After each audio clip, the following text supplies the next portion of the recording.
This time ba, nag-aano ka na, nagko-compose ka na ng music mo? Nagko-compose na ako, pero originally, mahilig akong gumawa ng tula. Since yun ang background ko, Okay. creative writing. Mm. So, dun talaga ako nag-start na gumawa ng kanta dahil, yun nga, since, siya may resemblance siya eh.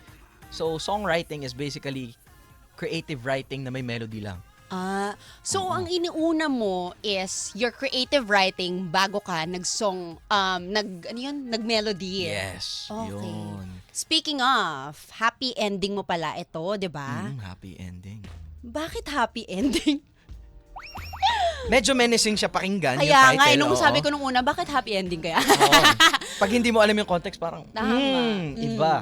Pero yun nga, ang sinulat ko yung kantang yan dahil nagkaroon ako ng relationship, long distance relationship, na basically ninarrate ko yung mga nangyari sa amin dalawa kung paano kami nagkakilala.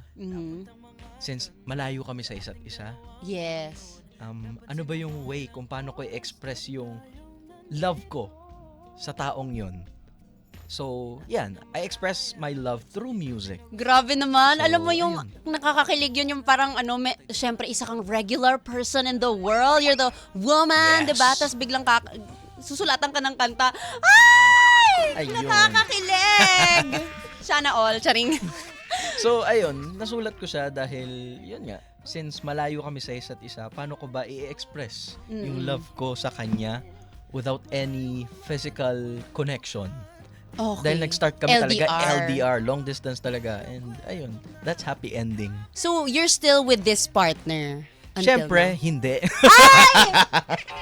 Okay Kinilig lang. ka naman, pero Kinilig naman yung oo. ating mga ka-vibes. Oo, yeah. Ayan mga ka-vibes, yung nasa background pala natin, this is happy ending. Yes. Ayan.